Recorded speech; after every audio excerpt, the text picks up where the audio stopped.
Nous sommes à la partie 2 de notre cours sur la théorie des collisions. Donc, ce qui est important de regarder dans cette section-ci, c'est que, bon, on a vu au dernier cours les collisions en tant que telles, mais qu'est-ce qui se passe si vous avez une réaction complexe ayant un mécanisme de réaction et qui comporte plusieurs étapes? Là, on s'entend que l'histoire de vitesse de collision efficace, ça s'applique tout autant si vous avez un mécanisme ou si vous n'en avez pas. Et selon comment vos molécules vont s'approcher, on est capable de l'analyser au point de vue du graphique. Donc, ce que je vous propose, c'est d'analyser la même réaction qu'on a regardée dans le fond au début du cours. Donc, le cas qui réagit avec le CH3I. En ce moment, dans vos notes, vous avez un diagramme vide. Moi, ce que je vous suggère, c'est de prendre en note la molécule qui est apparue à l'écran. On va regarder cette molécule-là géométriquement au fur et à mesure qu'elle va se transformer en produit en passant par le complexe activé pour chacune des étapes du graphique. Donc, je vous suggère de dessiner la molécule, je vous suggère de noter pour quelle zone du graphique cette molécule-là est pertinente et surtout, qu'est-ce qui se passe au niveau des liaisons, parce qu'on va le regarder en détail ceci. Donc, à ce point-ci, on est à notre point de départ, c'est-à-dire que, bon, notre cas veut réagir avec le CH3I, mais la collision n'a pas encore eu lieu. On suppose qu'on a une géométrie qui fonctionne, donc le K va s'approcher du I.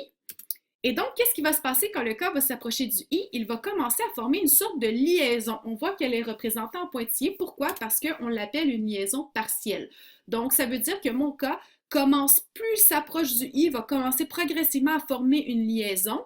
Cependant, est-ce que c'est une liaison qui est forte et formelle à proprement parler? Eh bien non, parce que, bon, le I ne respecterait pas l'octet. Donc, c'est comme une demi-liaison qui commence. Là, ensuite de ça, qu'est-ce qui va se passer? Eh bien, le K va se rapprocher du I, le I va se rapprocher du K, et on arrive au sommet de notre bosse, qui est en fait l'endroit du complexe activé. Donc là, qu'est-ce qui se passe ici? On a vu que le I s'est progressivement détaché du CH3 pour se rapprocher du K. Et donc, qu'est-ce qui se passe à ce moment-là? Eh bien, c'est que, bien sûr, si on a une énergie suffisante, parce que si on n'a pas l'énergie minimale, c'est-à-dire l'énergie d'activation, on sait que le K et le I, ben, la liaison partielle va se redéfaire et le K et le CH3I vont redevenir comme ils étaient avant. Donc, le principe de la balle de golf, comme on avait vu avant. Supposons qu'on a l'énergie suffisante. Donc, on possède l'énergie d'activation, tout va bien. Qu'est-ce qui va se passer? Eh bien, il va y avoir un renforcement de la liaison entre le K et le I. Donc, plus cette liaison-là devient forte, je vous rappelle que le I ne respecte pas l'octet ici. Donc, ça veut dire que plus la liaison KI se renforce, plus il va y avoir un affaiblissement de la liaison C, donc le CH3, avec le I. Ce qui est intéressant par rapport à ça, c'est que si vous vous rappelez, bon, dans le module chaleur, je vous avais dit qu'un complexe activé, on n'était pas capable de le visualiser. Et pourtant, ici, on est capable de le voir. Pourquoi? Parce que ça adonne que cette molécule-là, il y a une géométrie de collision qui fait en sorte qu'on est capable de déduire la molécule. Donc, on n'a pas le choix, il y a une seule géométrie favorable possible et c'est celle-ci. Donc, pour cet exemple précis-là, nous savons très exactement ce à quoi va ressembler le complexe activé. Donc, c'est intéressant de ce côté-là. On va poursuivre. Admettons que vous avez l'énergie d'activation suffisante, on s'en va tranquillement vers la formation des produits. Donc, on a sauté la barrière énergétique, on se ramasse de l'autre côté. On voit que le I s'est rapproché de notre K. Donc, qu'est-ce qui se passe? Bien, plus on se rapproche, plus la liaison devient forte. Alors, ça veut dire que ma liaison de KI devient très, très, très, très, très forte et ma liaison CI devient extrêmement faible jusqu'au point de rupture. Donc, c'est sûr qu'éventuellement, si on veut former les produits, on devra potentiellement briser la fameuse liaison. Donc, on va affaiblir la liaison CI jusqu'à éventuellement la rompre. Et à ce moment-là, lorsqu'elle est rompue, qu'est-ce qu'on obtient? On obtient les produits tout simplement. Donc, le CH3. Le petit point, qu'est-ce qu'il veut dire en fait? Bon, c'est un radical. Ça veut dire qu'il y a un électron libre. Le CH3 est pas moins stable pour autant. C'est quelque chose que vous allez étudier au cégep. Là, on ne passera pas trop de temps là-dessus. Et votre KI est formé. Donc, ce seront les stades qui se passeraient pendant le diagramme énergétique. Maintenant, qu'est-ce qui va être intéressant de regarder, c'est au niveau des réactions complexes. Parce que si vous avez une réaction en plusieurs étapes, cette fois-ci, on vous en présente trois. Là, c'est de dire, bon, chacune de ces étapes-là, étape 1, étape 2, étape 3, on voit qu'elles ont chacune un complexe activé, il n'y a rien de surprenant. Elles ont chacun une énergie d'activation, bien sûr, et elles ont chacune un delta H. Donc là, ça veut dire que chacune a un complexe activé plus ou moins élevé les uns par rapport aux autres. Donc, chacune de ces étapes-là a une vitesse propre. Donc là, si je vous posais la question, la réaction globale, ce serait quoi sa vitesse à elle? Est-ce qu'on ferait comme les delta H, on additionne les trois étapes? Est-ce qu'on considère le complexe le plus élevé comme on ferait pour l'énergie d'activation? Je ne sais pas trop, hein? Comment est-ce qu'on ferait pour déterminer ça? Eh bien, la clé repose sur quel complexe activé est le plus élevé. Dans ce cas-ci, le complexe activé le plus élevé, qui possède la plus grande énergie potentielle à l'intérieur de lui, c'est celui de l'étape 2. Donc, l'étape 2, on va l'appeler l'étape déterminante de la vitesse.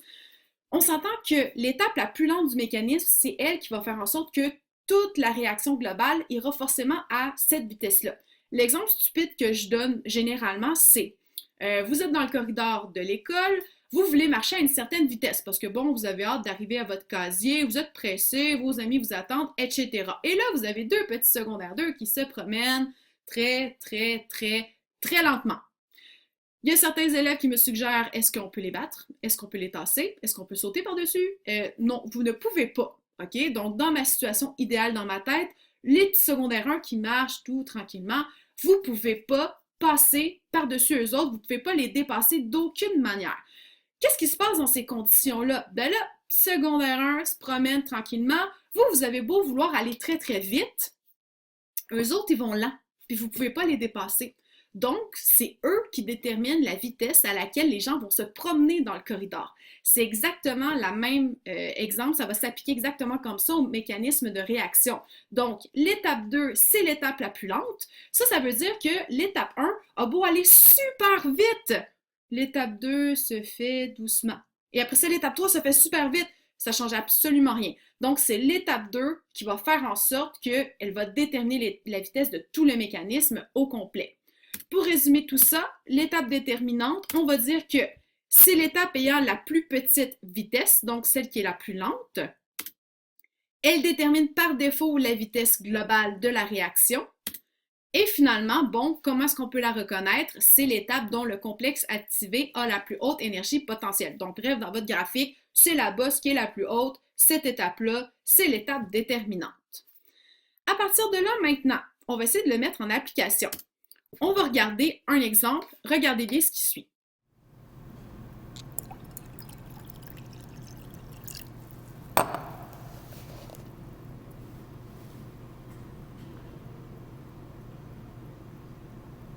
Alors, ce qu'on a pu voir dans cette vidéo-là, nous avons une solution qui est transparente. On voit qu'il y a un délai d'environ 10 secondes avant que la réaction, en fait, la substance se transforme soudainement de couleur bleu-noir. Qu'est-ce qui se passe à l'intérieur de ce bécher-là? En fait, on ne le voit pas, on ne le constate pas vite comme ça, mais vous avez 4 réactions qui ont lieu à l'intérieur du bécher. À partir de là, ma question c'est, laquelle de ces réactions sera l'étape déterminante de la vitesse? Parce qu'on voit clairement un mécanisme de réaction ici. On va prendre le temps de l'étudier comme il faut. Ma première solution, celle qui est déjà dans le bécher au tout départ, c'est une solution d'iodate de potassium, donc de KiO3. Cette solution-là, on ne le voit pas, mais en fait, elle possède de l'amidon. C'est ce qui lui donne son espèce de petite texture blanchâtre. Donc, on a cette réaction-là. C'est sûr qu'une solution de KiO3 forme des IO3. Donc, c'est celle-là qui va nous intéresser. On la mélange avec une deuxième solution qui est du bisulfite de sodium, donc NaHSO3. Le Na n'est pas important, là, c'est le HSO3 qui va nous intéresser. Donc, on mélange ces deux solutions-là, qu'est-ce qui se passe? Le IO3 va réagir avec le HSO3 de la réaction qu'on rajoute dans le bécher. Qu'est-ce que ça crée? Ça fait en sorte qu'on va former des ions I-. Ces ions I- là, où est-ce qu'on va les utiliser? Bien là, si vous remarquez, dans l'étape 2, IO3- et I- sont utilisés ensemble. Dans l'étape 2, on les met ensemble et ça va former du I3-. En fait, qu'est-ce qui est intéressant ici? Tout repose, la couleur de la réaction qui est obtenue, qui est bleue, tout repose sur le I3-. Pourquoi? Parce que dans la quatrième réaction, ici, le I3- va réagir avec l'amidon, donc la substance blanchâtre qu'il y a dans une des deux solutions, pour former un complexe bleu. Le point maintenant est de dire, bon, si c'était si facile que ça, ben, je mélangerais mes deux substances, ça deviendrait bleu tout de suite et il n'y aurait pas de discussion en ce moment. Ça veut dire qu'il se passe quelque chose entre-temps. L'explication est la suivante. Regardez, I3-, ben, il est utilisé aussi dans la troisième formule. Donc là, il est le réactif de deux réactions différentes. Qu'est-ce qui se passe en fait? C'est que le I3-, avant d'avoir le temps de réagir avec l'amidon, le HSO3, là, le HSO3-, il est dans le chemin. Il va réagir avec le I3- pour le dégrader en I-. Donc là, ça veut dire que mon I3, au lieu de réagir avec l'amidon, il est tout de suite décomposé avant même qu'il ait le temps de réagir avec l'amidon. Donc ça, c'est ça qui retarde la formation du complexe bleu. Voilà. Donc ça veut dire que la vitesse de ma réaction repose sur la présence du HSO3-. Donc là, on commence à voir laquelle est mon étape déterminante. Ça devrait être celle-là. Parce que qu'est-ce qui se passe à la seconde où tout le HSO3- est consommé? Eh bien, la réaction disparaît. Il n'y a plus d'HSO3-, donc l'étape 3 n'a plus lieu d'être, et donc le I3- est libre de réagir avec l'amidon et de former le fameux complexe bleu. Cette réaction-là est vraiment très intéressante. On va la réétudier après la semaine de relâche. On va faire varier en fait la température. Donc, ce qui est à retenir en fait, c'est que ma fameuse étape 3, ce serait elle l'étape déterminante selon les explications.